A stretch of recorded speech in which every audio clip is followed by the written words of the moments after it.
Je m'appelle Cathy Guy ou Catherine Guy.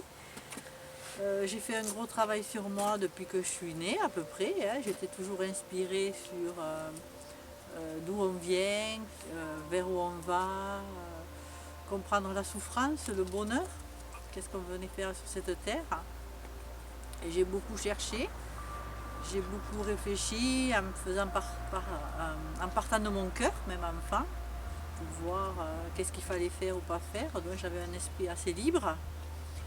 Et il s'est avéré que j'ai rencontré des bonnes personnes, donc par l'astrologie, j'ai commencé par l'astrologie, par des vieux peuples aussi, qui m'ont appris la nature, les cycles de la nature, les cycles énergétiques, par un médecin qui était naturopathe, énergéticienne. Et le fait est que j'ai rencontré un astrologue par hasard. Et en fait, il m'a amené, il m'a fait prendre conscience que le mouvement des planètes avait une répercussion sur la Terre. Et automatiquement, j'ai vu qu'en fonction de la naissance, de notre première respiration, ça forme un thème natal, un dessin planétaire. Et en fait, nous sommes l'émanation de ce dessin planétaire. C'est comme une carte d'identité céleste en fonction de notre première respiration. Alors en fait, il y en a beaucoup qui me disent oui, mais il y a des naissances provoquées. Mais en fait, c'est notre première respiration. Même s'il y a une naissance provoquée, l'important c'est notre première respiration. On est un être unique et on manifeste le placement des planètes à notre première respiration à la minute près. Et on est cette émanation comme un son, comme une vibration. Et automatiquement, nous avons 10 planètes, nous avons dans le zodiaque 12 constellations. Et il y a des maisons, les planètes, ça stimule les constellations, c'est des signes. Et c'est une énergie subtile qui nous habite et qui nous révèle dans notre manière de nous comporter. Donc Samuel, un de mes profs que j'ai rencontré par hasard, c'est lui qui m'a fait prendre conscience de ça. Il m'a ouvert au langage symbolique du ciel et un regard sur moi. Donc ça m'a permis de trouver ce que je cherchais en quelque part, de prendre conscience de cet état de liberté. J'ai vu que le ciel, comme le soleil, chaque signe fait 30 degrés. Et le soleil, en un mois, il fait une constellation. Et c'est ça qui crée le climat, les saisons. Et nous fonctionnons comme si on était une saison. En fonction des saisons, nous révélons, on se révèle. Donc il m'a fait prendre conscience de ça, Samuel, une lecture du thème natal. Et automatiquement, on voit nos excès et nos vides, notre destinée. Et puis il y a les placements des planètes, donc déjà ça nous révèle notre créativité, qui va nous montrer notre rayonnement, comment nous nous manifestons sur cette terre. Et c'est pour ça que tout est unique. Il y a des gens, ils sont, par exemple, qui a le soleil en taureau, il va manifester un état taureau. La nature, quand elle arrive, il y a vraiment une forme qui se met au printemps, à la saison du taureau, il y a une forme qui se met en place. Il arrive après le bélier c'était une impulsion, le taureau c'est quelque chose qui se met en forme. Donc les gens qui sont nés sous le signe du taureau, ils ont besoin de concrétiser les choses, de mettre en forme quelque chose. Et après, c'est le Gémeaux, c'est la floraison, c'est la liberté. Et il y a une libération de la nature qui se met en place. Après, il y a le Cancer, il y a une fécondation de la nature. Donc, c'est quelque chose qui se féconde. C'est pour ça que les gens qui sont Cancer, ils ont besoin de se nourrir, de féconder les choses. Et ensuite, c'est le moment du lion, après le Cancer. Le lion, c'est vraiment la floraison dans toute sa splendeur. La nature est vraiment dans la beauté des choses, dans l'expansion de quelque chose, dans un rayonnement. Donc les gens qui sont sous le signe du lion, ils vont avoir ce côté créateur, ce côté solaire. Et ensuite, après le lion, nous arrivons à la Vierge, où à cette période-là, la Vierge, c'est le moment où l'automne, on commence à aller vers l'automne, et c'est le moment de la confiture, on récolte ce que la nature a produit. Autant au lion, c'est la maturité, et ensuite, voilà, on récolte les choses. Il y a une méthodologie chez la Vierge à faire, c'est la période de la confiture, on met des choses en place, on soigne, on améliore. Donc les gens qui sont vierges, il y a cette nature-là.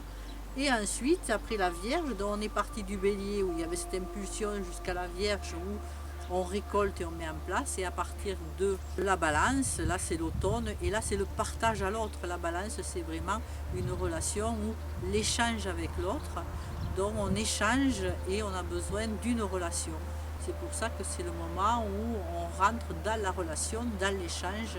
Et la Balance, le regard de l'autre est vraiment important de partager. Et ensuite vient la période du Scorpion, que la nature, on voit qu'elle commence à se transformer, à muter, il y a une destruction qui va se transformer. Et automatiquement, c'est pour ça que les scorpions sont très intenses. Il y a une vie qui est en train de se détruire pour renaître dans une nouvelle manière. Donc il y a vraiment une profondeur des choses qui se met en place avec le scorpion. Donc c'est le moment où après l'échange, on se lie. C'est des signes qui ont une sexualité, une intensité très forte dans le mystère de la vie. Et ensuite, après le Scorpion, nous arrivons au Sagittaire. Le Sagittaire, c'est une loi qui se met en place, c'est prendre conscience qu'après le Scorpion, il y a comme un enseignement qui se met en place par rapport après le Scorpion. On voit qu'il y a des lois, il y a une connaissance, il y a une prise de sens. Donc il y a un sens, il y a une ouverture par rapport au Sagittaire, comme des lois. Et ensuite, on rentre après le Sagittaire, dans ces lois qui se sont mises en place, on rentre dans la période du Capricorne, je disais, l'hiver, où la nature s'éteint. On croit qu'elle s'éteint, mais il y a vraiment un dépouillement de la nature et une richesse intérieure. Les gens qui sont Capricornes peuvent être très froids, comme la nature, la période à ce moment-là, mais il y a une richesse intérieure. Et ensuite vient vraiment un hiver profond, qui est au moment du Verseau. Ça veut dire que là, on ne voit rien dans la nature, mais il y a une transformation intérieure forte. Ça veut dire qu'il y a le Verseau a cette capacité d'anticiper ce qui va se passer, mais en même temps, il y a une rigueur. Il est très froid, il est très réservé, parce qu'il anticipe, il voit ce qui peut arriver. Donc ça peut être des visionnaires, mais en même temps, il est très structuré dans des habitudes. Il peut garder une certaine froideur ou réserve. Et ensuite vient le dernier signe du zodiaque. Moi, je l'ai mis presque en premier dans tout mon enseignement. Et le dernier signe, c'est le Poisson. Donc, ça veut dire qu'on a fait tout le cycle. Et là, on croit que rien ne vit, mais il y a quelque chose qui est en train de germer dans la terre, dont les poissons sont très mystérieux, parce qu'ils sont insondables, parce qu'en même temps, il y a vraiment une sensibilité hors norme, et en même temps, il y a quelque chose qui va sortir, mais on ne sait pas quoi encore. Voilà, donc voilà, je travaille par rapport aux saisons énormément. J'ai fait un lien avec toutes les constellations, qui sont des signes, des énergies subtiles, les constellations. Et ensuite, les maisons, c'est des lieux d'expérience en fonction de notre thème natal. C'est des lieux où on incarne les choses. Et ensuite viennent, par exemple, la maison 1, c'est le moi, la maison 2, c'est les héritages, la maison 3, c'est la communication. Je vais très vite, hein. La maison 4, c'est la famille, la maison 5, c'est la joie de vivre, c'est la création, la maison 6, c'est le travail sur soi, le niveau physique. Et ensuite, on arrive dans la maison 7, qui est la relation, ce qu'on recherche dans la relation. La maison 8, c'est le mariage, la naissance. Et ensuite, j'ai mis l'astrologie occidentale que Samuel m'a transmis. Et ensuite, donc j'ai appris toute la symbolique de ce monde-là, l'astrologie humaniste et transpersonnelle. Et ensuite, j'ai rencontré Jean-François, un autre astrologue, qui m'a dit que toute maladie était une perte d'âme et qu'il fallait retrouver dans nos ancêtres les conséquences de quel est l'ancêtre qui a perdu son âme en même temps. Donc il y a eu vraiment un lien avec la santé et la psychogénéalogie.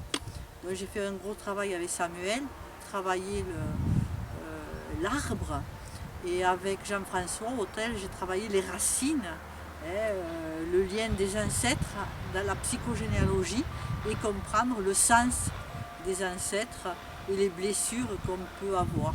Et il faut savoir que le fait de mettre de la lumière sur un ancêtre, il y a déjà un respect, parce que les ancêtres, ils ont vécu en fonction de leur thème, ce qu'ils avaient à vivre. Il n'y a pas de bien ou pas bien, de mal ou de parfait. Non, il n'y a aucun jugement à faire sur la vie de nos ancêtres, puisqu'on est là pour expérimenter quelque chose. Et voilà, alors on met en lien les ancêtres et la répercussion qu'on peut avoir dans la vie de tous les jours. Et voilà, donc on retrouve nos racines, notre force, parce qu'il faut savoir que les racines, les ancêtres, c'est une force. Et si on n'a pas des racines, si on n'a pas une tradition, eh bien automatiquement on est bancal. Il n'y a plus la force de la profondeur des racines. Et ensuite, j'ai rencontré, donc j'ai fait le lien entre l'astrologie occidentale, l'astrologie psychogénéalogique, et ensuite j'ai rencontré Gilles, un énergéticien. J'ai appris l'énergétique, l'acupuncture, toute la tradition chinoise. Et Gilles, qui a été un grand voyageur, qui a été un énergéticien, un acupuncteur très très intéressant, qu'on allait voir en dernier recours. Lui, il m'a transmis l'astrologie chinoise. Et l'astrologie chinoise a été que l'animalité, notre animalité. Un signe chinois, c'est l'amener. Chaque année, on a un animal qui arrive, par exemple le cheval de feu Yang, dont je suis. Et chaque personne a une animalité qui correspond à nos organes et à nos viscères. Donc il m'a permis, Gilles, de mettre le lien entre l'astrologie occidentale et l'astrologie chinoise, et j'en ai fait un lien. Donc avec mes 3 professeurs, j'ai fait le lien entre le ciel, l'astrologie occidentale, les racines, l'astrologie, la psychogénéalogie et l'astrologie énergétique. Donc j'ai fait ce lien avec ces 3 astrologies, et je vous donne des formations. Donc depuis très longtemps, je suis rentrée là-dedans en 1995 à peu près, et je forme des gens depuis plus de 20 ans, et là je veux mettre en ligne mes enseignements pour ouvrir plus profondément des gens qui sont loin et qui me demandent, surtout des gens, aussi bien des thérapeutes, des gens dans les soins, que des gens qui veulent avoir une connaissance de soi.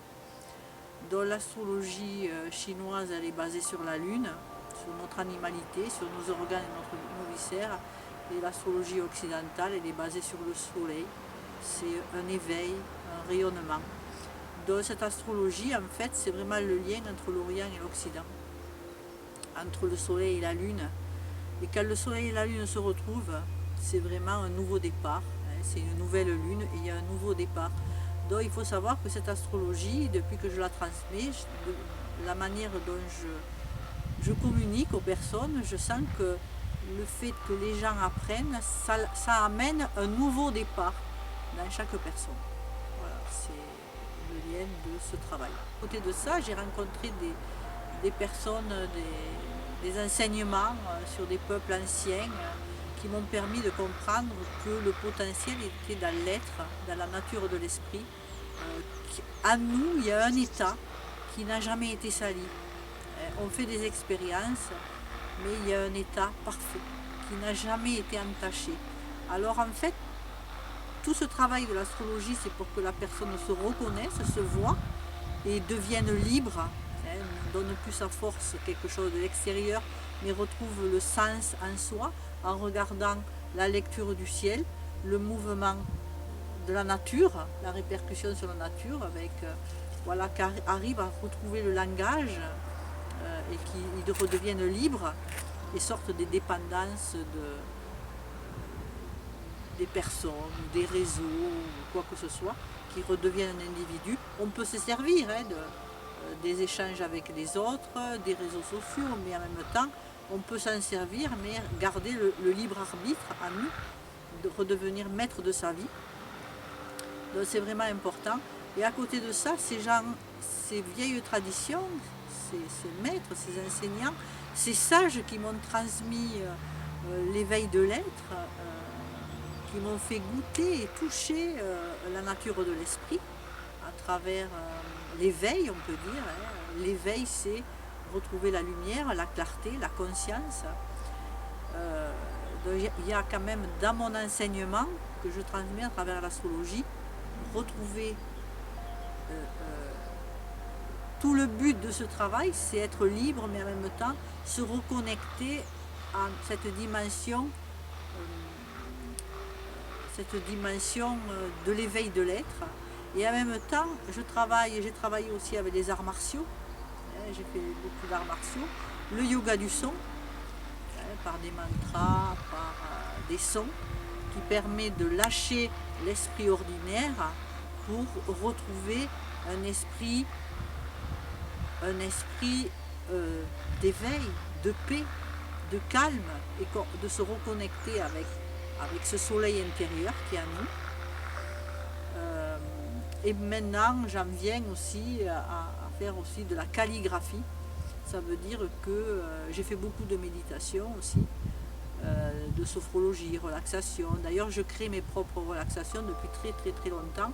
Et là, je suis en train, il y en avait quelques-unes que j'ai enregistrées ces dernières années, et je vais les mettre en ligne.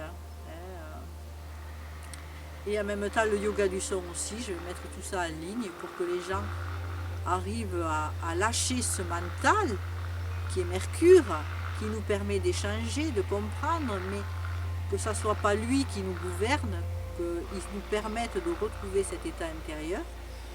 Et là, je fais, après tant de méditation, tant de travail, je lâche tout ça. C'est pour ça que c'est le moment de créer toutes ces vidéos. Je fais de la calligraphie. Et la calligraphie, c'est sur un souffle. Oh.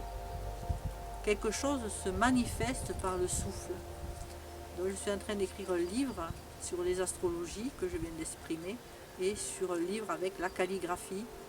Qu'est-ce que c'est qui va s'exprimer quand je vais parler par exemple de la planète Mars?